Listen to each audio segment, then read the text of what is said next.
Le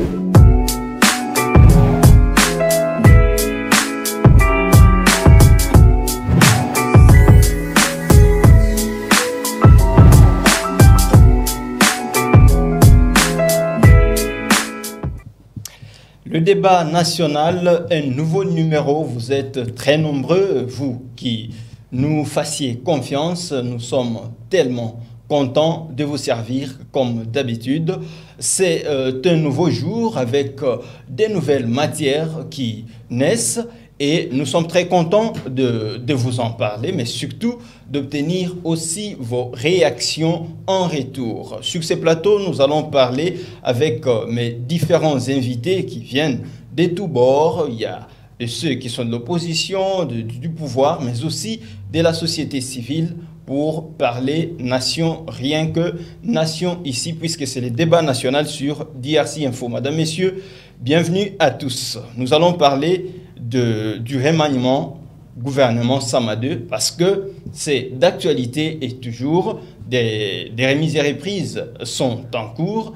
Et puis, qu'est-ce qu'il faut dire par rapport à ça? Qu'est-ce que ça vient changer comme donne au sein de la société congolaise? Nous allons aussi parler du social des Congolais comme défi qui attend le gouvernement parmi tant d'autres.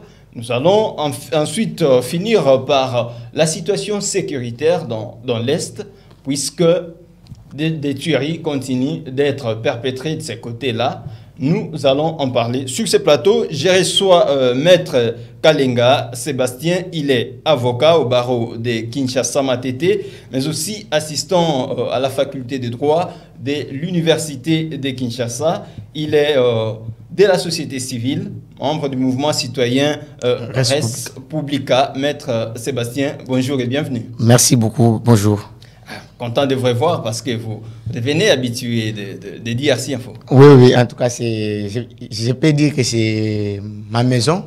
Donc, actuellement, je n'aurai pas encore à frapper avant d'entrer. Donc, maintenant, c'est chez moi. Ah, ça nous arrange. Okay. Et à ma gauche, j'ai d'abord, avec, disons, je suis accompagné de notre frère qui est Fast Ramazani. Il est analyste politique. Il est proche de l'Union Sacrée. Fast Ramazani, bonjour et bienvenue. Bonjour, M. Georges. Bonjour à tout le monde qui nous suit de la maison. C'est un plaisir vraiment d'avoir rehaussé à cette invitation pour analyser surtout la situation politique de notre pays. Merci beaucoup. Vous êtes de l'Union Sacrée, vous êtes du côté de la mangeoire ou vous voyez plus la responsabilité que vous avez face au défi de l'air? C'est surtout la responsabilité qui nous tient à cœur. Donc la mangeoire, ce n'est pas une évidence pour l'Union Sacrée, mais au moins c'est la responsabilité et faire quelque chose pour la nation. Ça c'est intéressant. Merci beaucoup d'être là. Et à ses côtés, il se situe où nous trouvons M. Samas Makungu. Il est politologue et surtout assistant à la faculté des sciences sociales, politiques et administratives de l'université de Kinshasa. Je suis accompagné des assistants sur ces plateaux. Il est membre, communicateur de Mopako. Mopako, c'est le mouvement des patriotes congolais, c'est ça? Effectivement. Vous êtes au sein du Front commun pour le Congo.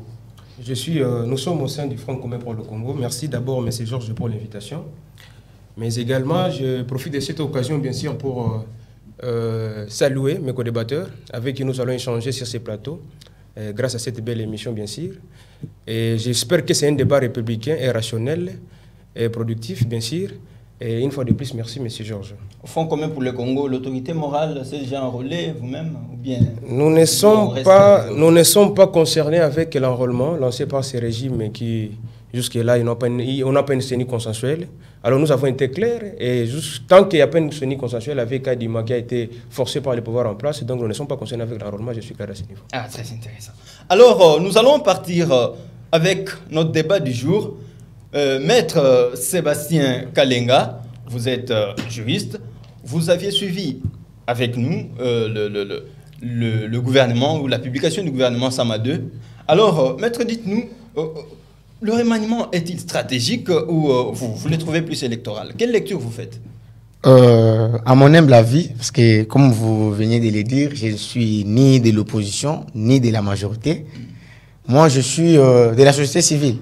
Et en tant que juriste et comme tel, je dirais que ces remaniements viennent protéger les intérêts. Lesquels intérêts? Dans le sens que, parce que il n'y a que 5 ou 6 ministères qui y a de nouvelles figures. Mais en dehors de ça, c'est toujours la continuité du gouvernement Sama Lukonde. Même si on a habillé cela par dire que non, c'est Samadé. Non, en principe, c'est toujours le gouvernement Sama Lukonde. Et ce remaniement vient, en fait, à mon sens, renforcer les intérêts. C'est-à-dire les intérêts du pouvoir en place, comment battre campagne pour les échéances électorales à venir. C'est dans ces cadres-là que moi, je vois ces remaniements. Donc, vous voyez plus les intérêts partisans du pouvoir en lieu et place des intérêts de la République Bon, parler des intérêts de la République, très souvent, c'est un langage courant.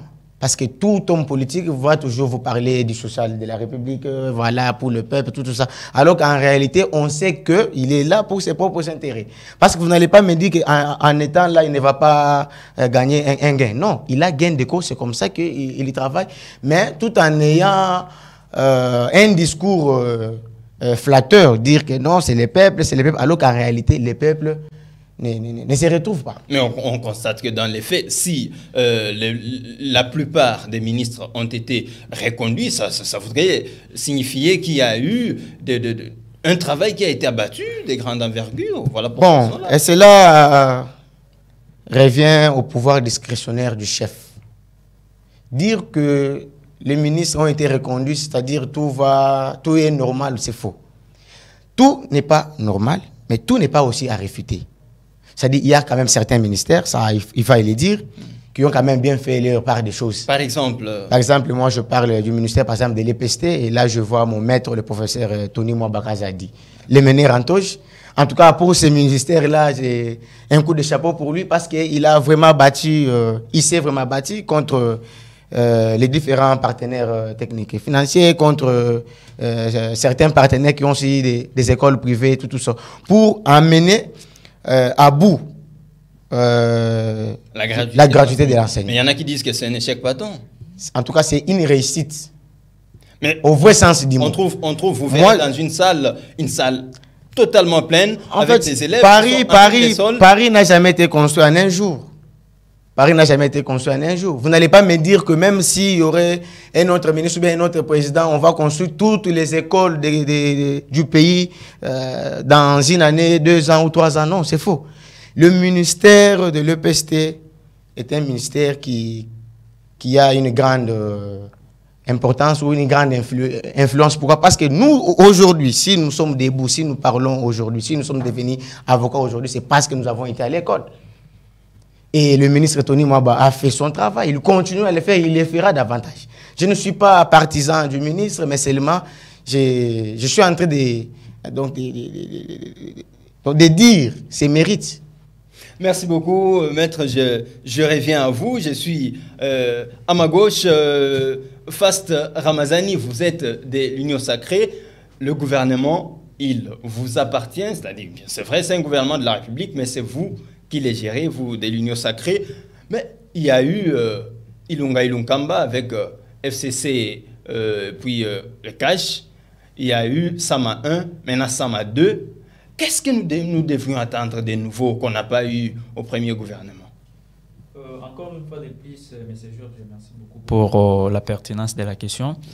Vous savez, même dans les matchs de football, si l'entraîneur constate que le système de jeu qu'il a essayé un peu de mettre tout au début n'est plus productif, il procède soit au changement du système de jeu ou soit au remplacement de certains joueurs. Et c'est ce que le président de la République a constaté. Les gens qu'il a essayé un peu de mettre là-bas n'ont pas donné un résultat positif par rapport à ce que la population attendait. Voilà pourquoi il a procédé à un remaniement. Et ce n'est pas un choix qui est venu du hasard. Ils ont eu le temps de réfléchir parce que le président président de la République ne travaille pas seul. Il a tout un cabinet, il a des conseillers, c'est-à-dire ils ont eu du temps à réfléchir sur ce qui est ces remaniements-là. Et parce que peut-être d'autres personnes vont toujours dire, comme ça se dit, oh non, il y a pas vraiment de nouvelles figures, ce sont les mêmes personnes qui sont revenues. J'ai parlé tantôt ici du système DG. Le président a essayé un peu d'étudier la situation que nous traversons actuellement et il a essayé un peu de mettre ces personnes-là parce qu'il connaît les différentes capacités de ces gens-là. Pour dire, il a essayé un peu de transposer certaines personnalités. C'est normal parce que il étudie les différentes stratégies et la situation qui traverse notre pays actuellement. Voilà pourquoi le président a pensé sur les choix qu'il a donné à ces différentes personnalités-là. Et nous attendons, parce que dans la vie, je suis toujours optimiste et il faut être toujours optimiste quant à la gestion d'un État. Nous attendons un résultat positif à ce gouvernement et nous osons croire qu'il y aura un changement que ce gouvernement va nous apporter. Mais quelles sont les figures qui entrent, qui vous intéressent le plus et dont vous pensez qu'elles peuvent apporter un plus pour l'intérêt du pays? Vous savez, c'est presque toutes les figures, toutes les nouvelles figures sont des figures vraiment qui ont travaillé pour ces pays.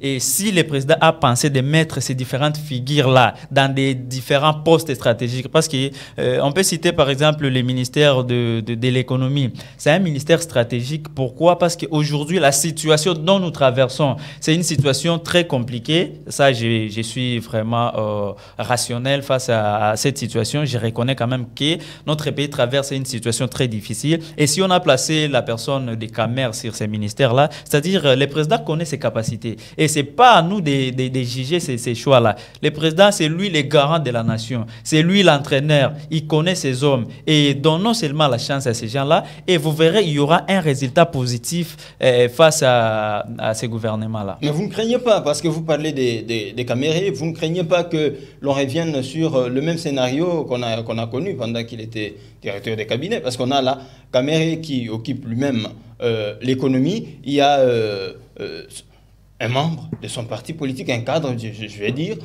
au budget, Aimé Boji, qui est de l'UNC également. Donc vous ne craignez pas que ce soit qu'on revienne dans le même scénario? Non, il n'y a rien à craindre là parce que Caméré a été condamné et c'est la même justice qui a condamné Caméré, c'est la même justice qui l'a acquitté. C'est-à-dire, on a essayé un peu de fouiner, de trouver des preuves et on ne les a pas retrouvées. Je ne suis pas le porte-parole de Vital Caméré, ni encore moins les membres de son parti, mais au moins je parle de la justice parce que c'est la justice qui l'avait condamné, c'est la même justice qui l'avait acquitté. Je suis en face d'un maître ici et puis il va essayer un peu de nous dire, il va nous peut-être essayer un peu de brosser par rapport à ces dossiers-là, parce que je crois qu'il est assis par rapport au droit. Alors, M. Kamé, on ne peut pas craindre quoi que ce soit par rapport à ce qui s'est passé lorsqu'il était directeur de cabinet. Il a été cité dans une affaire de détournement, mais ça ne veut pas dire qu'il était vraiment, il avait vraiment détourné, parce qu'il a été acquitté, on n'avait pas trouvé de preuves, et voilà, il a été relâché. En tout cas, il a été relâché. Espérons que l'affaire ne va plus revenir, ce ne serait plus le cas dans sa nouvelle gestion. Il peut nous prouver un autre visage de Vital Caméré qu'on a vraiment besoin. Alors, Samas Makungu, vous êtes politologue. Quelle lecture vous faites de ce nouveau gouvernement, mais surtout, vous êtes du FCC? Pensez-vous que ce sont les mêmes figures qui reviennent ou les mêmes causes produisant les mêmes effets, les mêmes personnes qui reviennent? On n'aura pas de changement ou... Qu'est-ce que vous pensez vraiment de ce gouvernement? Merci Georges pour cette question très pertinente. Je voulais ici préciser à l'issue bien sûr de ces remaniements de ce nouveau gouvernement, Sama 2. Le président de la République ne fait que nous montrer que la RDC c'est comme un gâteau d'anniversaire. Lesquels gâteaux, n'est-ce pas, on appelle les gens avec qui vous travaillez ensemble pour partager les gâteaux. Parce que, pourquoi je dis ça c'est un gâteau d'anniversaire? Les nouvelles figures que nous avons dans le gouvernement Samadé, bien sûr, je commence par le premier vice-ministre de la Défense, M. Jean-Pierre Mbemba. Je ne suis pas ni son porte-parole, mais je vous dis, en qualité d'expertise. Vous parlez du vice-premier ministre? Oui, Jean-Pierre Mbemba de la Défense. Gilbert Kabanda, qui était là, est très compétent et natif du Nord Kivu. Et il connaît, n'est-ce pas, les tenants et les aboutissants de ce qui se passe au Nord Kivu. Il est né à Bukavu, grandi à Bukavu. Il a été général, retraité bien sûr à l'époque de Kabila. Mais également, il est professeur, un médecin, un spécialiste. Pourquoi Jean-Pierre Bemba est là? Le président de la République a compris que son bilan est largement négatif. Alors, il sait c'est les boucs émissaires avec lesquels il va partager ces bilans. Alors, parmi les boucs émissaires, les gens qu'il faut contrôler lors des enjeux, les enjeux qui sont ici à l'horizon d'ici 2023, entre autres M. Mbemba, uniquement, n'est-ce pas, pour contrôler, parce que jusque-là, Mbemba était un peu flou dans son avenir politique, surtout quand il s'agit de la présidentielle. Mbemba était encore tacite quant à cette question. Pourquoi? Parce que vous et moi, nous savons que Mbemba vise toujours la magistrature suprême dans ce pays. Alors, étant que le bilan est largement négatif, qu'est-ce que je dois faire? Je n'ai aucun discours, bien sûr, à prononcer, à présenter devant le peuple congolais. On va parler de la gratuité de l'enseignement qui est une réussite. Je voulais arriver par là. Je suis devant Maître, bien sûr, je les respecte beaucoup. Nous avons fait le campus ensemble avec lui. Et très content d'ailleurs de partager avec lui ces débats si rationnels et républicains. Mais quand il parle de la gratuité de l'enseignement de base, c'est une réussite, mon cher, ça c'est une réussite à la population congolaise. S'il vous plaît, permettez-moi, je pèse mes mots. Pourquoi? Parce qu'aujourd'hui, nous constatons une baisse de la qualité d'enseignement. Une baisse totale. Nous sommes face, bien sûr, avec, d'abord, pour votre information, selon les statistiques qui sont à ma disposition, les écoles qui sont concernées par la gratuité d'enseignement de base sont moins par rapport aux écoles, moins nombreuses par rapport aux écoles privées. Alors, vous allez me parler de quelle gratuité? Or qu'aujourd'hui, dans les écoles qui sont concernées, vous savez très bien que les sociétés de la population congolaise n'est pas, bien sûr, décent. À ce niveau-là, tout parent incapable, n'est-ce pas, de couvrir les débuts du mois pour les frais scolaires de son enfant, cherche, n'est-ce pas, à inscrire son enfant dans une école concernée par la gratuité de l'enseignement. Or, quand il y a maintenant cette croissance démographique des élèves, dans une salle de classe qui, l'autre fois, il y avait 20 ou 35 élèves, aujourd'hui, l'enseignant fait face, bien sûr, à 50, 70 élèves, la qualité baisse. Et pour dire qu'il y a bien sûr, il y a les avancées que je peux soutenir, bien sûr, mais pas dire que c'est une réussite, c'est une réussite. Mais je reviens d'abord à cette figure de M. Mbemba. Okay. Oui, Mbemba est là. D'ailleurs, moi, je suis mécontent. Je ne sais pas, peut-être son cabinet politique, je ne sais pas pourquoi il a accepté ce poste. Apparemment, c'est un problème, bien sûr, de son cabinet politique. Il va avoir, bien sûr, les conséquences de manquer les politologues autour de soi pour comprendre et analyser, n'est-ce pas, cette nomination. Mbemba a les aspirations de devenir président de la République dans ce pays. Et comme le bilan est largement négatif, mais c'est du ce qu'il cherchait, avec qui il va bien sûr partager ses bilans, il prend Mbemba, n'est-ce pas, pour les contrôler. Mais c'est dit qu'il est motivé par l'amour de la patrie. Vous savez, nous sommes il ne pouvait pas rester indifférent face à ça. Politiquement parlant, Mbemba était déjà effacé. Quelqu'un qui a passé 10 ans à la CPI, arrivé comme ça dans notre pays, et lui donner bien sûr un endroit où se trouvait son pain, il ne peut pas dire non. Il a sous-estimé ses compétences. Il a hésité. Il a sous-estimé ses compétences. Or, en parlant, si aujourd'hui même on va... Gilbert Kambanda, le ministre honoraire, qui est aujourd'hui à la recherche scientifique, a été récompensé, bien sûr, comme ambassadeur de la paix. Récemment, ici, il y a 4 jours.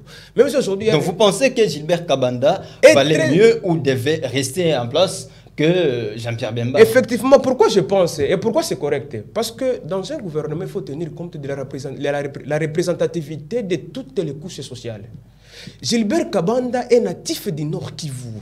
Mais il y a beaucoup également, si aujourd'hui on fait la qui sont dans ce gouvernement, c'est d'ailleurs la province la mieux représentée. Je ne refuse pas, mais c'est toi à ce secteur-là de la défense. Il faut les natifs et les gens qui... Parce qu'il y a également les Congolais qui sont impliqués avec la situation de l'Est. Qui dénonce? Parce que déjà le courage si par exemple, Gilbert Kambanda devrait nécessairement assumer ses ministères jusqu'à la fin de ce gouvernement, parce que Gilbert Kambanda est très compétent en cette matière, et surtout avec cette combinaison avec Samia Doubango qui est aux affaires étrangères, qui devient gouvernement vice-ministre également de la Défense, qui est de l'Ituri. Tu vois une combinaison de quelqu'un qui est natif de l'Ituri et du Sud Kivu, qui comprennent la situation n'est-ce pas, de l'Est de la République, et je vous dis, dans l'un des 4 matins, peut-être dans 2 ou 3 mois, il y aura des solutions. Mais même est là pour fin politique. Mais est-ce que vous n'oubliez pas quand même la capacité de Jean-Pierre Bemba à faire face à de telles situations? Je ne remets pas en cause ici sur ce plateau l'expertise de Jean-Pierre Bemba ni ses compétences. Mais néanmoins, vous savez, les hommes politiques comme Jean-Pierre Bemba, Félix Tshisekedi pensent aux prochaines élections. Nous avons besoin des gens qui pensent à la génération future. Pourvu qu'il y ait même élection, parce qu'avec la situation des guerres... On ne refuse pas. Vous-même, FCC, vous refusez d'aller aux élections parce que, selon vous, il faut reprendre l'enrôlement. Le temps n'est pas en notre faveur. Le FCC n'a jamais refusé d'aller aux élections. Le FCC tient qu'il y ait une organisation des élections dans les délais constitutionnels. Et s'il n'y a pas élection sommes dans les délais constitutionnels, la Constitution est claire. Les conditions la Constitution que vous posez est claire. ne jouent pas en faveur du temps qui nous reste. Vous savez, quand vous avez, Georges, quand vous avez un pouvoir qui se dit, voilà, est dans un état de droit, un état de droit veut tout simplement dire que le respect des textes. Ce pays est régi par des principes et des normes. On ne peut pas se réveiller un bon matin, piétiner la Constitution. Non. On ne peut pas avoir, n'est-ce pas, une CENI non consensuelle. Il faut que toutes les parties prenantes soient représentées au sein de la CENI. Ça, c'est notre débat. Alors, la personne de Jean-Pierre Mbemba, bien sûr, il est compétent, mais Mbemba, avec Gilbert Kambanda. Non, mieux vaut Gilbert Kambanda que Jean-Pierre Mbemba à ses postes. Merci beaucoup, mieux vaut Gilbert Kambanda que Jean-Pierre Mbemba. Ça, c'est votre point de vue, Samas Makungu. Maître Sébastien, je reviens à vous. Quels sont les profils, plus précisément, qui vous intéressent, vous, dans ce nouveau gouvernement? Par rapport aux défis de l'heure, il y a la situation économique qui se dégrade, les sociales du peuple là-dedans, il y a la situation sécuritaire, il y a le processus électoral. Les profils qui vous intéressent pour changer la donne, vous voyez qui dans ce nouveau gouvernement? Bon, avant ça, moi je pensais peut-être que vous allez me permettre le temps de répondre, mais bon. Oui, rapidement. Je commence d'abord avec les profils. Pas de problème. En tout cas, comme je venais de le dire, parler d'un changement brusque comme ça, c'est vraiment difficile. C'est vraiment difficile.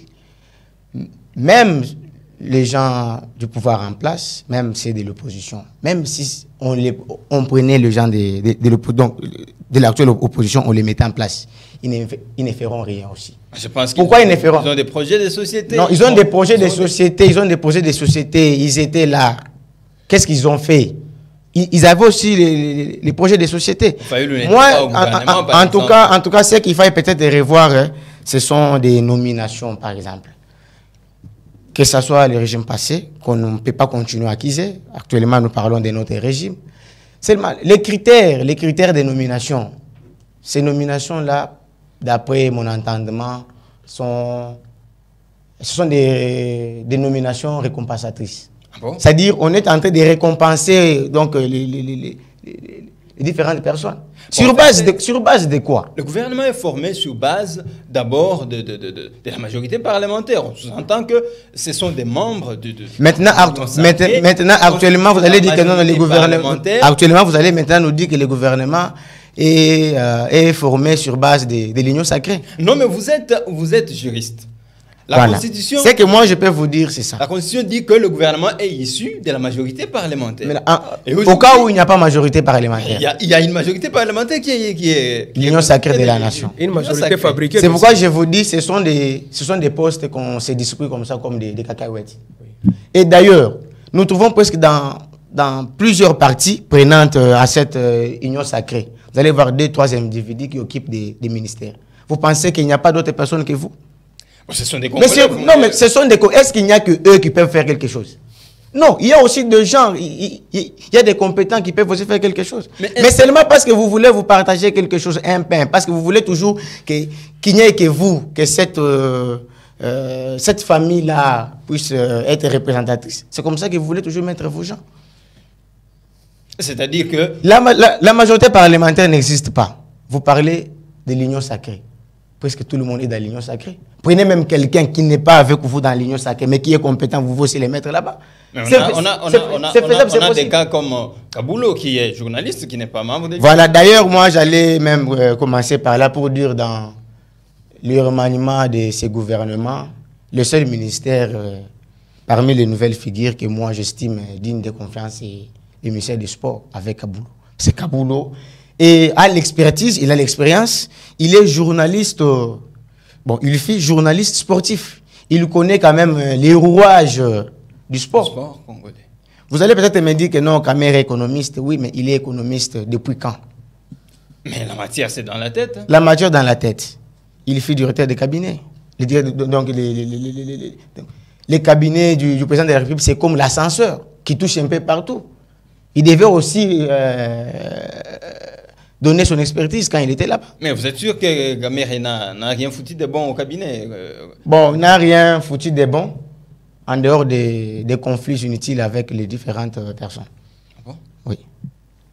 Ça, c'est vous qui le dites. Oui. Espérons que... Parce que, en fait, il faut y nommer quelqu'un pour faire quelque chose. On nomme pas quelqu'un parce qu'il était ou bien il est avec nous. Non, il est avec vous, oui. Je pense que mais est-ce qu'il fait quelque chose? La décision du président de la République a été mûrie avant de publier son ordonnance. Bon, il faut dire aussi que les chefs n'agissent pas seuls, mais parfois le chef peut être aussi roulé par ses proches. Le chef n'est pas là pour examiner tout. Il a ses poches. Mais qui sait si ces poches-là ont eu gain de cause derrière ces nominations? Mais ceci nous permet, c'est un questionnement que vous laissez pendant, j'espère que... Oui, donc c'est-à-dire je laisse ça à tout le monde de revoir. Ceci nous permet de passer à notre deuxième thématique qui est la situation sociale de la population congolaise. Aujourd'hui, je me dis, avec l'entrée de ces nouveaux gouvernements, le social du peuple congolais, comment peut-il changer? Parce que ce gouvernement vient, je crois, si je ne me trompe pas, à 8 mois de la tenue des élections générales, c'est-à-dire il lui est donné une mission de 8 mois. Qu'est-ce qu'il peut faire pour changer le social du peuple congolais de façon générale? Pour changer le social du peuple congolais dans 8 mois des échéances des élections, il faut d'abord que ce nouveau gouvernement nous évite les phénomènes du décodeur. C'est-à-dire les phénomènes de Kindé-Kondé. Parce qu'ils vont d'abord commencer à mettre leurs propres frères et sœurs incompétents qui ne vont rien faire. Dans les différents ministères, dans les différents cabinets ministériels, il n'y a que deux frères et sœurs parfois qui ne travaillent plus. Le phénomène du décodeur est à la base du social du Congolais. Si on met fin à ces phénomènes, c'est-à-dire on place les gens compétents, les gens qui ont de l'expérience, de l'expertise, à ce moment-là, les choses iront de l'avant. Mais au moment où nous allons toujours rester avec ses frères, ses propres frères, pourvu qu'il y ait quand même de l'argent dans la famille, tout ça, nous allons tourner dans un cercle vicieux. Merci beaucoup. Nous allons tourner dans un cercle vicieux. Fast Ramazani, vous êtes de l'Union Sacrée. Cette question pour vous. Est-ce que voyez-vous la gouvernance de Félix Tshisekedi rester dans la même idéologie de l'UDPS, du peuple d'abord, comme l'ont voulu les pères fondateurs et particulièrement Étienne Tshisekedi Wamulumba? Merci, M. Georges, pour votre question. Vous savez, le chef de l'État a toujours une vision propre à lui-même. Il a des stratégies que lui-même considère que ce sont des stratégies qui vont amener quelque chose dans notre pays. Étant issu du moule de l'UDPS, c'est quelque chose pas s'écarter quand même de l'idéologie. C'est quelque chose qu'on ne peut pas ignorer. Mais vous savez, en politique, chacun a son idéologie. Vous pouvez être dans un camp politique, soit dans une famille politique, mais vous avez une idéologie personnelle à vous. C'est ce qu'a le président de la République. C'est-à-dire, il a une stratégie propre à lui, il a sa façon de faire les choses, et c'est dans cette façon-là de faire les choses qui va essayer un peu de changer quelque chose. Il a pensé au social de la population. Voilà pourquoi il a dû mettre une personne qu'il estime compétente sur une telle fonction. Voilà, on peut essayer un peu de donner la chance à ces messieurs-là pour qu'il essaie un peu de changer, d'amener des réformes économiques sur son secteur. Donc, le président de la République, c'est pas une personne qui se laisse emporter par la masse, comme l'IDP, comme beaucoup de gens croient que l'IDP c'est un parti de masse et puis tout le monde est emporté. Le président de la République a sa propre politique à lui. Il y en a qui pensent qu'il privilégie beaucoup plus ses amis de Banapoto ou tout le monde. Les appelle. Tout le monde a droit de réfléchir selon sa propre pensée. Tout le monde a droit de dire tout ce qu'il veut. Mais parmi tous les membres du gouvernement, je ne sais pas si on peut trouver... Il y en a, là je ne refuse pas, mais je ne sais pas si on peut trouver... C'est la majorité des Banapoto, comme vous venez de le dire, qui se retrouvent là-bas. Non, il y a quelques figures. Et c'est sur base aussi de certains critères. Parce qu'il ne peut pas prendre n'importe qui, comme on a vécu ensemble en Europe, à Tchéouana. Non, c'est pas ça. C'est-à-dire, il y a certains profils qu'il respecte au moins, et voyons voir ce que va donner ce gouvernement. Mais au juste, il y en a qui ne croient vraiment pas à un changement, parce que si on doit faire des statistiques, on se rend compte que ce sont presque les mêmes figures qui sont revenues, quoi qu'il y a eu des changements d'un ministère à l'autre, parfois pour certains, mais presque les mêmes qui reviennent. Qu'est-ce qu'ils n'ont pas proposé au temps passé qu'ils doivent proposer maintenant pour améliorer le social du Congolais parce que le panier de la ménagère ne pèse plus. Soyons concrets, mais surtout objectifs avec nous-mêmes. Oui, je suis vraiment concret, objectif face à cette situation. Je sais très bien que la situation sociale aujourd'hui est très compliquée. Et voilà pourquoi, je l'ai dit tantôt, le président de la République, ce n'est pas une personne qui fait des choses par hasard. Il a constaté cela, il a mis une personne qui était là-bas. Et lorsqu'il a constaté qu'il n'y a pas une production positive, il a dû mettre quelqu'un. Et donnons la chance à ces messieurs-là, parce qu'il n'a encore rien fait. Il n'a encore d'ailleurs pris sa fonction. Donc, on essaye et nous espérons. Nous devons rester optimistes pour voir ces messieurs travailler très bien. Merci beaucoup. Samas Makungu, vous, au FCC, qu'est-ce que vous pouvez proposer au pouvoir de Tshisekedi pour améliorer le social des Congolais en cette période? Oui, avant que je ne propose, je dois d'abord émettre mon avis par rapport à tout ce qui a été dit sur ce plateau également.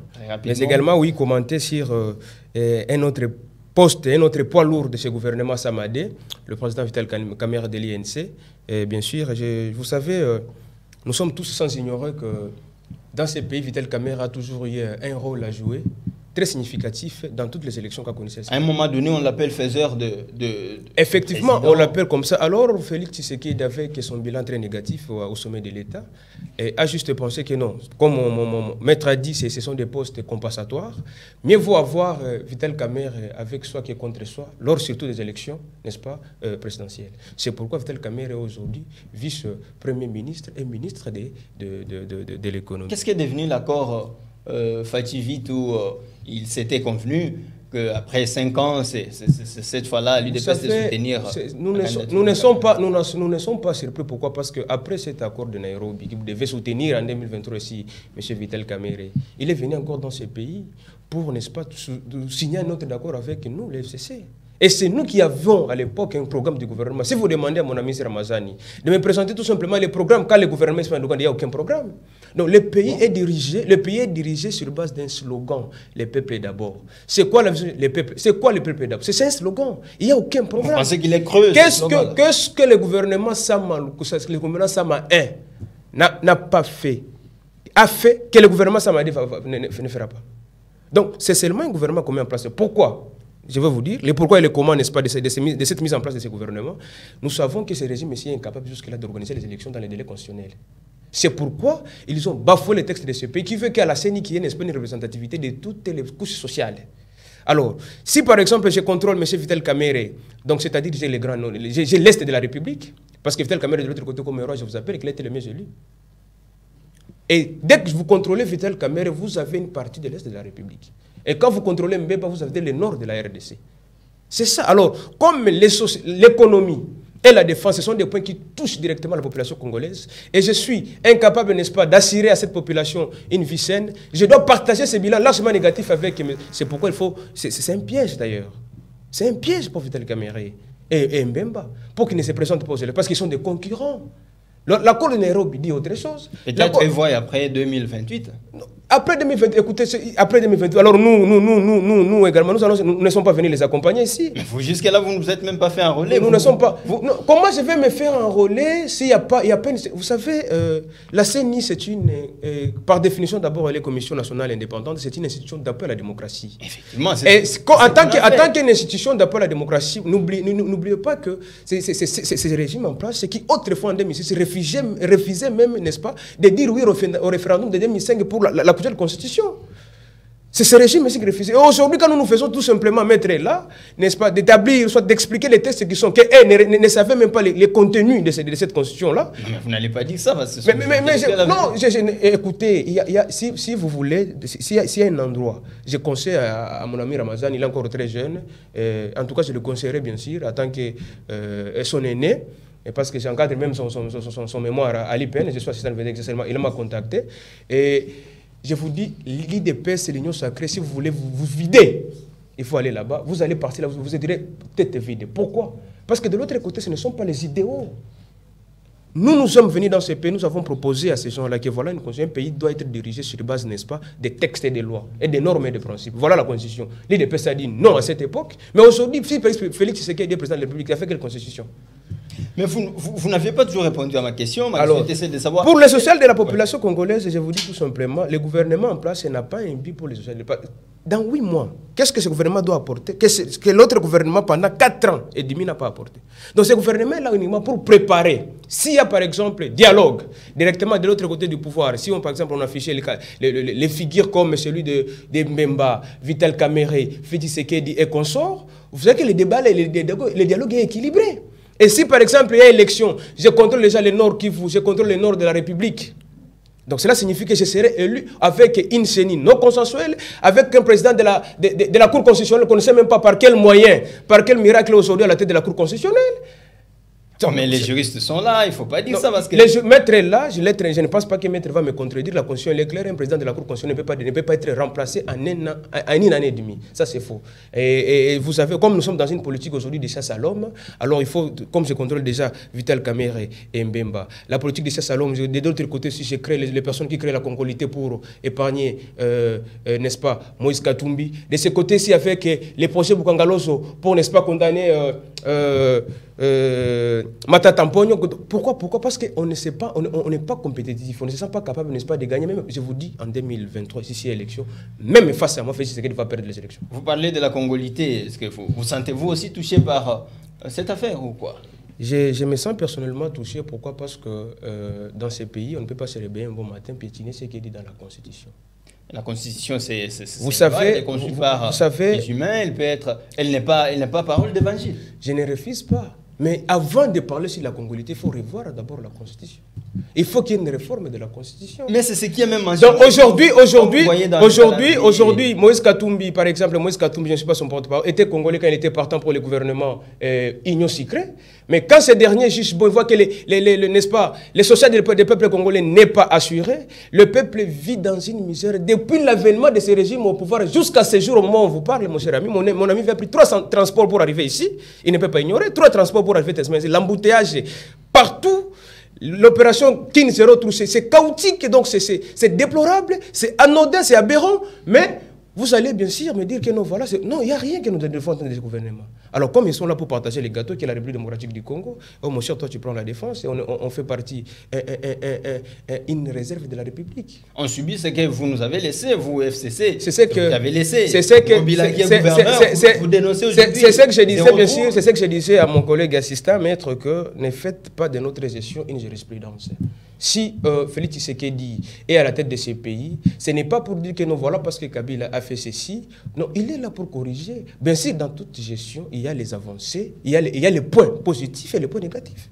Vous êtes là pour arranger là où Kabila n'a pas arrangé. Mais hélas, s'il faut noter l'actuel président de la République, bien sûr, je le donnerai 2.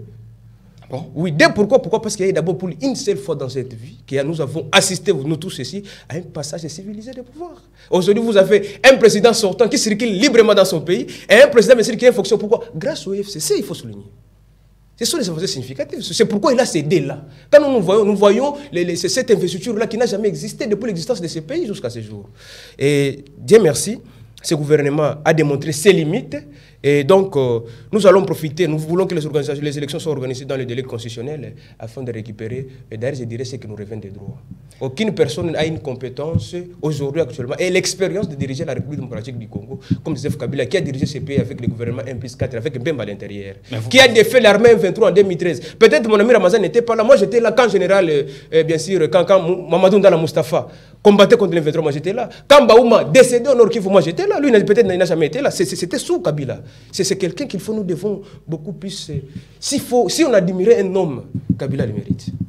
Merci beaucoup. Ça, c'est votre point de vue. Alors, Maître Sébastien, vous, que pensez-vous? Que doit faire ce gouvernement pour améliorer tant soit peu le social du peuple congolais qui vit dans une misère?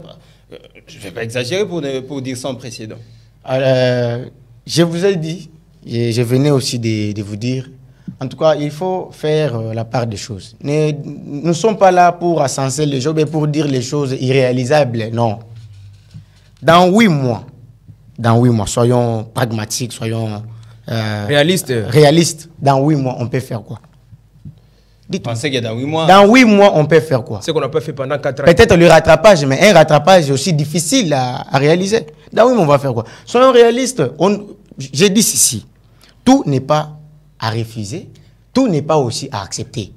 Là où il y a de mérite, je vous ai dit que pour moi, les gouvernements Sama 1, les mérites, moi je parlais du ministère de l'EPST, c'est le mérite, par exemple. Mais je ne dis pas que les autres ministères n'ont rien fait, non. Là, je parle quand même des mérites.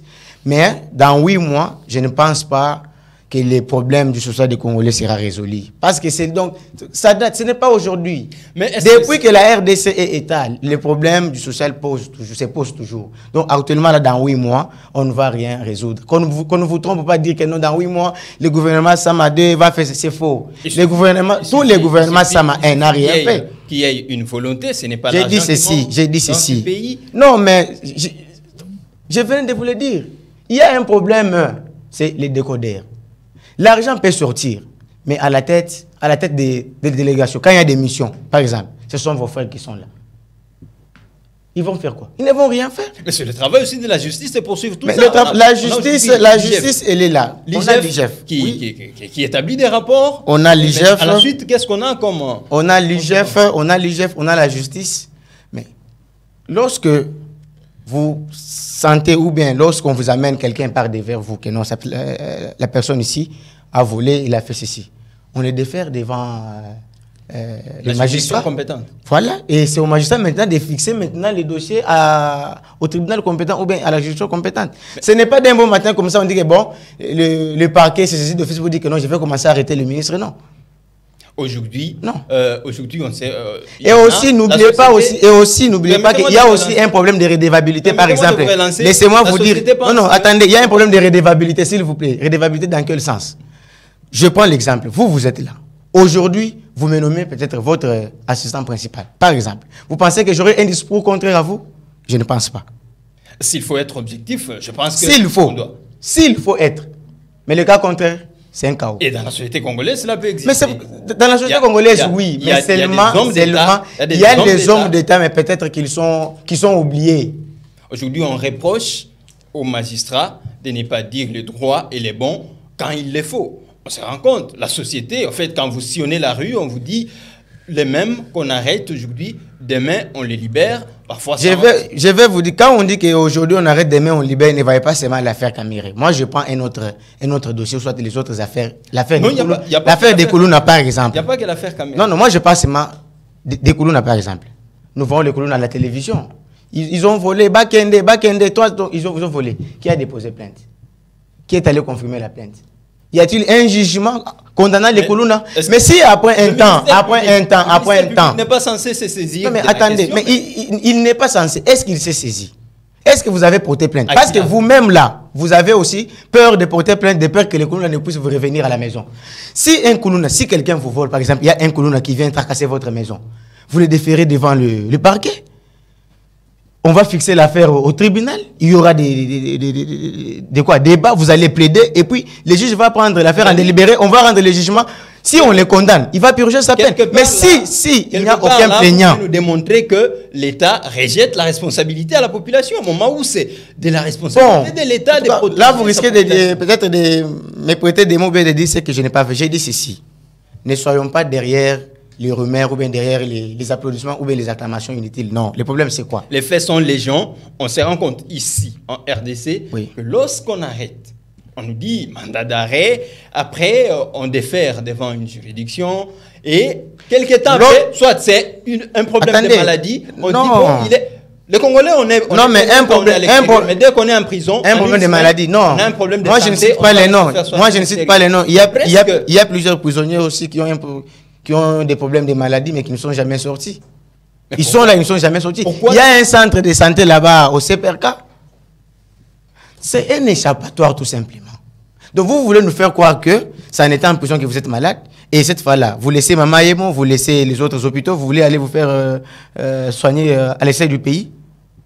Merci beaucoup, maître. Et d'ailleurs, je profite pour dire que d'ailleurs, lorsque vous avez des ministres, ou soit lorsqu'on vous nomme chef quelque part, par exemple, soyez conséquents. Commencez d'abord par arranger la prison. Réhabiliter la prison. Comme ça, quand vous aurez commis une bêtise, on va quand même vous acheminer là où il y aura quand même des soins appropriés. Donc, il y a un problème de rattrapage, mais un rattrapage aussi difficile. Il est établi, Ramadan. Et aussi, s'il vous plaît, Ramadan n'a pas de la chance. On ne peut pas accorder la chance au gouvernement. Quelle chance? Mais c'est notre gouvernement. Pour le poste de l'État, les institutions, on ne peut pas vous donner une chance. Vous avez le droit de réaliser ce dont on vous a nommé. Il est établi aujourd'hui que la plupart des dignitaires qui vont en prison ne passent presque pas, même la moitié des peines. On se rend compte qu'ils sont à l'extérieur. À un moment donné, même le président de la République a dénoncé, en fait, la justice, la façon dont elle fonctionne aujourd'hui. Ça veut dire qu'il y a beaucoup de choses à améliorer. Pensez-vous qu'avec ces nouveaux gouvernements, on peut cette fois-là répartir sur les bonnes bases, mais surtout tout en déférant devant les juridictions compétentes ceux qui détournent et récupérer cet argent au profit de la population qui souffre aujourd'hui? Voilà, Monsieur Georges, avant peut-être de répondre à votre question, je peux revenir sur certaines choses qui ont été dites ici. J'ai senti un peu d'agitation chez Monsieur l'assistant parce qu'il essaie un peu de mélanger beaucoup de choses à la fois. Il y a des assistants. Il parle Samas Makungu. Samas Makungu, bien sûr. Okay. Tantôt il parle des zéro trou, tantôt il parle de la loi Tchani, tantôt il parle, tantôt... il faut se situer dans un débat. Et je crois qu'il a une façon de fabriquer quelque chose juste pour trouver des arguments. Il a parlé, si je l'ai contacté pour mon mémoire, c'est qui est faux. Donc, c'est quelque chose qu'on ne peut pas d'ailleurs mettre sur les plateaux ici. Merci beaucoup. Voilà. Je comprends. Par rapport à la justice de notre pays, vous savez, nous, on ne peut pas combattre avec la justice. La justice, c'est une institution qui est indépendante. Voilà un peu. Les maîtres est là. On ne peut pas être là pour dire que non, c'est parce que c'est la politique que nous avons une mainmise sur... Mais elle n'est pas indépendante pour ceux du FCC. La justice est indépendante dans tous les camps. Ça, vous êtes au moins conscient de ce que je suis en train de dire. Quand vous êtes de l'union sacrée avec cette justice, vous faites 2 mois, 3 mois en prison, vous sortez. Mais quand vous êtes du FCC... Ce n'est pas seulement des unions sacrées. Les camps sont les gens. On ne peut pas dire seulement... On ne peut pas... Alors, Kamera a fait la parole à Sams. Kamera a fait combien d'années? Jimmy Kitenge a fait 7 mois. Parce que si vous dites que Jimmy Kitenge a fait 7 mois, Kamera a fait combien d'années? Il y en a, les camps sont vraiment les gens. Et quelle était la condamnation de Kamera? C'était 2 ans? C'était une année ou c'était 20 ans? Monsieur Samas, lorsque tu avais la parole, je me suis dit, donc c'est moi qui ai la parole vraiment. S'il te plaît, il faut avoir cette harmonie sur les plateaux. J'étais en train de dire, il m'a même perdu parce que c'est comme ça que les gens de l'FCC sont. Oui, on parlait de la justice, bien sûr. On parlait de la justice, bien sûr. La justice est indépendante, c'est ce que j'étais en train de dire. Donc on ne peut pas s'interférer à la justice pour dire que non, moi je suis le président de la République, je suis tel. Non, la justice est libre de faire tout ce qu'elle veut. Alors on ne peut pas dire que comme M. Semas vient de le dire, non, la justice est de l'union sacrée. De la loi. Bien sûr que oui. Donc la justice n'est pas de l'union sacrée. La justice est pour la nation. C'est tout ce que je peux dire. Si vous pouvez, c'est un peu de donner tous les noms, mais je sais que c'est l'union sacrée. Donc la justice ne peut pas être là, ne peut pas être manipulée. Et il le sait très bien. Il y a des prisonniers aussi de l'FCC, il y a les prisonniers de PPRD, je ne sais pas moi, de quel camp politique, qui ont été libérés par cette même justice. Mais pourquoi lorsqu'il y a une personne, cette justice-là, les trouve, il est innocent? Pourquoi on ne peut pas libérer cette personne, mais on peut dire que non, la justice est en faveur de l'union sacrée? C'est quelque chose que nous devons mieux vous comprendre. Vous dites que la justice elle est indépendante et elle doit fonctionner dans son indépendance. Alors, Samas Makungu, nous partons avec vous pour cette dernière thématique rapidement. Aujourd'hui, l'insécurité continue dans l'Est de la RDC. Pas plus tard qu'avant hier, en fait hier, il y a eu des coups de tonnerre à Kisangani plus précisément, où un militaire a été assassiné avec un civil. Donc, vous trouvez que cette insécurité se poursuit malgré les différentes discussions dans les salons diplomatiques, malgré des négociations, les cessez-le-feu de ce côté-là n'est toujours pas au rendez-vous. Alors, qu'est-ce qu'il faut maintenant pour ramener la paix dans l'Est? Merci Georges pour cette question qui touche l'insécurité. Elle nous touche particulièrement, nous, la population en particulier, pas ceux qui sont au pouvoir de l'Union sacrée, bien sûr. Mais avant que je ne réponde à cette question, je dois d'abord revenir là où mettre, bien sûr, profite chaque fois de cette occasion de revenir sur rapidement, oui, rapidement, s'il vous plaît. Oui, je cite. Quand il parle, par exemple, je disais ceci, la gratuité de l'enseignement, c'est un droit fondamental des peuples congolais qui l'ont adopté par référendum, promulgué, bien sûr, le 26 février 2006. Par cette constitution. Ce n'est pas une faveur que ce gouvernement place pour nous dire que non, c'est notre droit, le plus légitime. C'est une volonté légitime. Alors, on ne peut pas profiter d'une volonté légitime exprimée par le peuple au référendum pour venir faire une publicité à la télé, nous dire que non, voilà la gratuité. Non, non. La gratuité, d'ailleurs, une fois, on va parler sur ça, bien sûr, dans les prochaines émissions. Merci. Mais touchant, bien sûr, l'insécurité. Quand on parle de l'insécurité, vous savez, le président Félix est très malin. Et cette malignité, bien sûr, nous avons été au pouvoir, nous avons dirigé ce pays, nous avons compris, bien sûr, les manœuvres dilatoires que les gens pratiquent, n'est-ce pas, pour confisquer le pouvoir le plus longtemps possible. Alors, l'insécurité, le bilan, non seulement il est négatif, incapable d'assurer ne fût-ce que la sécurité. Parce que vous savez, dans notre pays actuellement, il y a des territoires où le président Félix n'est pas président jusqu'à aujourd'hui. La monnaie congolaise ne circule pas. Ah bon? Occupé par les M23. Récemment, c'est pourquoi je vous dis... Mais c'est cette situation-là qu'il faut éradiquer. Mais comment on peut éradiquer? Comment éradiquer cette situation aussi longtemps que vous rêvez un bon matin? Est-ce que je me demande, le gouvernement Samadé, c'était une urgence dans l'actuelle gestion de notre pays? C'était une urgence? Sans le gouvernement, on n'allait pas arriver. Ce n'était pas une urgence. Comme par exemple mon ami Ramazani parle que bien sûr, je dois les recadrer parce que je ne peux pas accepter un monsieur comme Ramazani pollue tout un environnement. Il y a les gens qui nous suivent à travers cette émission et je ne peux jamais accepter, politologue que je suis de formation, accepter bien sûr mon collègue politologue pollue tout un environnement, conduit toute une population en erreur. Non, je ne peux pas accepter. Ramazani, quand vous dites que non, je dois recadrer les sujets, non, le message a été clair ici, il parlait. C'est un sujet qui touche l'actualité. Et quand on parle de l'actualité, c'est toutes les questions qui touchent la population congolaise en plein. Ça, c'était bien sûr une matière que tu auras consommée après l'émission, même dans le couloir, je vais bien sûr te donner les notes. Alors, en parlant bien sûr de l'insécurité, le gouvernement est incapable d'assurer. D'ailleurs, parmi les missions régaliennes, Maître Hélène peut me conduire. Si vous étiez conseiller de Jean-Pierre Bemba, pour assurer l'intégrité du territoire national, qui est l'une des missions régaliennes, Maître ne peut pas me conduire, d'un État, vous devez tenir compte de la géopolitique, Maître est là. Il faut tenir compte de la géopolitique. Cette situation-là de l'Est, il y a non seulement, ce ne sont pas seulement les Rwandais, il y a les Congolais qui sont impliqués pour créer l'instabilité afin de se retrouver dans des postes ici. Comme par exemple le porte-parole du M23 a dit qu'ils ont été logés ici 12 mois ici à Kinshasa par les fonds de ce gouvernement ici. Par quel miracle ils sont arrivés jusqu'à Kinshasa? Merci beaucoup. Je dois citer en disant que voilà, concernant l'insécurité dans notre pays, actuellement, et sans pour autant vous mentir, ni aller bien sûr au-delà de la cuillère, M. Jean-Pierre Bemba n'est pas l'homme de la situation. Merci beaucoup, Jean-Pierre Bemba n'est pas l'homme de la situation. Maître, nous allons chuter parce que nous sommes presque à la fin de l'émission. Alors, votre dernier mot, bien sûr, tout en touchant cet aspect de l'insécurité dans l'Est, qu'est-ce qu'il faut au ministre, au vice-premier ministre Jean-Pierre Bemba, mais aussi à toute la République, parce qu'on a connu la MONUSCO, on a connu les troupes de l'EAC, tout ça. La solution n'est toujours pas trouvée. À mon sens, je dirais que le problème de l'insécurité de la RDC revient aux Congolais. Ce n'est pas l'homme de Mbemba qui va aller là-bas au fond pour aller faire quoi que ce soit, non. Les Congolais eux-mêmes savent qui sont derrière cette insécurité. Ils le savent. Le M23, ils vivent comment? C'est toujours les mêmes Congolais qui fournissent les munitions, les armes et aussi les repas pour ces gens-là. Le problème de l'insécurité de la RDC, c'est les Congolais eux-mêmes qui est derrière ça. Alors, ce que moi je peux dire, c'est demander à tous ces hommes forts-là. Les hommes forts-là ne sont pas à l'Est. Les hommes forts sont ici à Kinshasa, ils mangent les beefsteaks, ils sont ici, ils roulent le carrosse. Ils savent ce qui se passe là-bas. Ce sont eux d'ailleurs qui trafiquent. Les hommes forts qui sont derrière l'insécurité, ils sont au gouvernement, ils sont au Parlement, ils sont dans des grandes institutions du pays.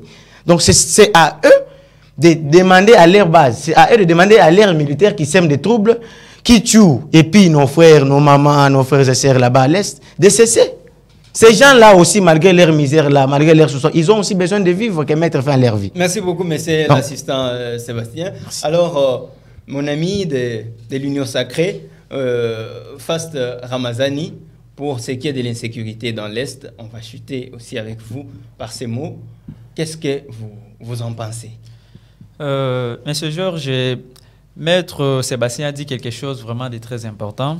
Il a parlé, les problèmes de l'insécurité de l'Est, ce n'est pas Mbemba ou soit Bemba qui va prendre des armes et aller combattre au front.